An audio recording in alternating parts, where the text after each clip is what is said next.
Hello. Happy Erev Shabbos. It's once again very close to Shabbat, but I wanted to take a little opportunity to share a couple of words.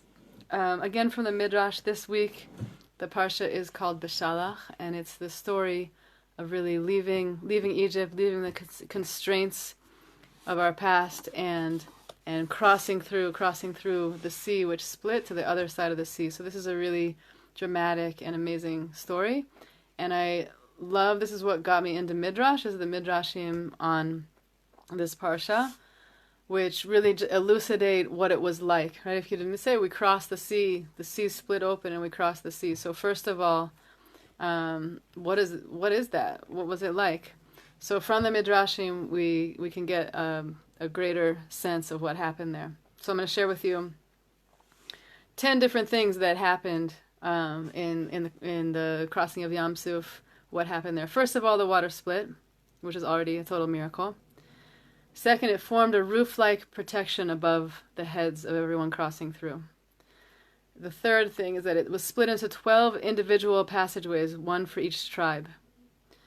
The fourth, the ground was perfectly dry beneath the feet of Bnei Israel crossing through the sea. All these things are total miracles and really just spelling out, illustrating what really happened there, giving a better sense of what happened. So it split, there was a roof over the heads, there were 12 passageways, one for each tribe, and the ground was perfectly dry under their feet.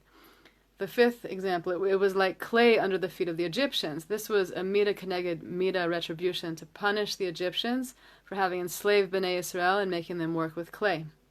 So for the Jews passing through, for the Israelites passing through, the ground was dry, and for the Egyptians it was mud and clay. 6, the water became as hard as a rock, which harmed the Egyptians who pursued the Bnei Israel. Number 7, the solidified water formed decorative mosaic walls. So this is something that I really have been curious about over the years. I've even made some paintings on it, which someday I hope to be able to show you and share with you.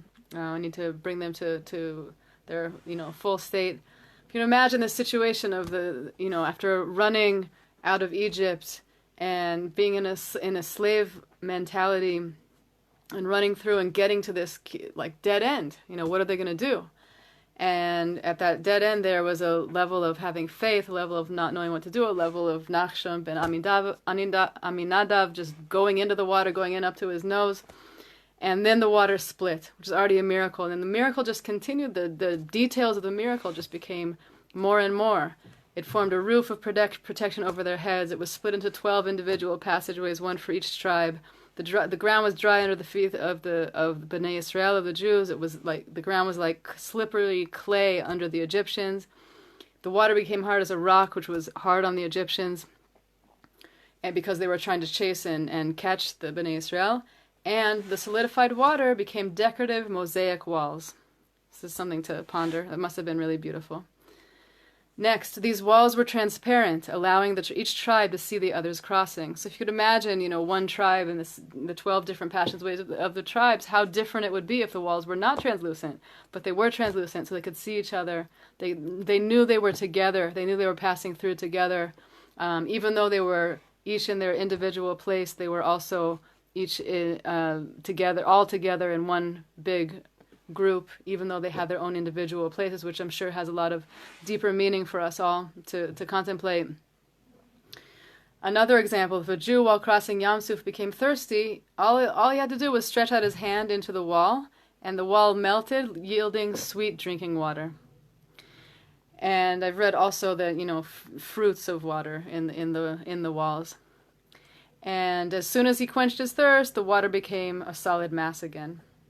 So these are just a few examples. There's so much more in the Midrash, and there's only so many minutes before Shabbat is coming in, so there's only so much time. But I just wanted to share these ideas and share one other little idea, which is connected to this as well. So we know that we make our efforts to grow. We want to succeed in this world. We want to succeed on a physical level. We also want to grow and succeed in becoming more refined versions of ourselves. And in doing so, sometimes what we have to do is really overcome our own nature. And our own nature sometimes, so the nature of the sea is to be a sea. The nature of the sea is for the water to sit there and, waves and exist as that. But sometimes, and Reb Shlomo says that sometimes we have to go beyond our nature, and what was water should turn to land, what was land should turn to water. And in this case, it's an example of how we left Egypt, which, by the way, not just by the way, this is an ultimate major point, because it's daily. We're supposed to remember leaving Egypt daily and think about it and contemplate it and go through it. Going through the experience of leaving Egypt every single day is a big deal. And leaving Egypt every day would mean we are recognizing where we're stuck, where we still have to grow, where our minds are contracted, our lives, our hearts, our relationships, our clarity is contracted. It's not everything that it could be. And we bust through and we break through and we cross the sea every single day. We say Shirat Hayam every single day, actually. And this week is a special week because it's focused on it's the actual story that we're reading in the Parsha this week. And one of the beautiful things that we see is that, really nature is nature. It does what it does. So the nature of the water is to be water, and it doesn't stand up like a wall. But in this moment, the water stood up like a wall. And how did that happen? It says that winds came and they pushed the water up into the form of a wall on the sides.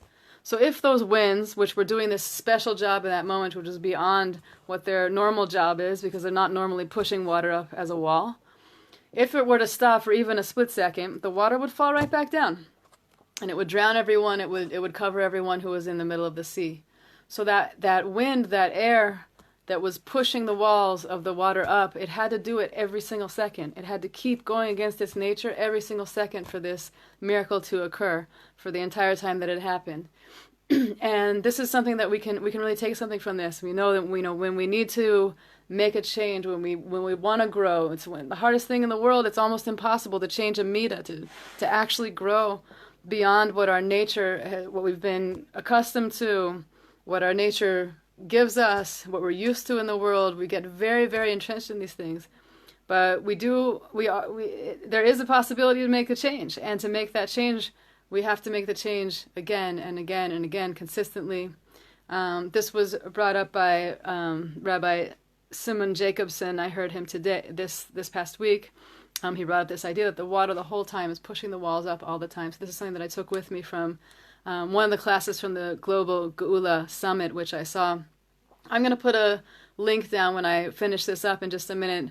Anyone who hasn't already, you can sign up for these incredible treasure chest of classes that are available for free now in the next 4 or 5 weeks.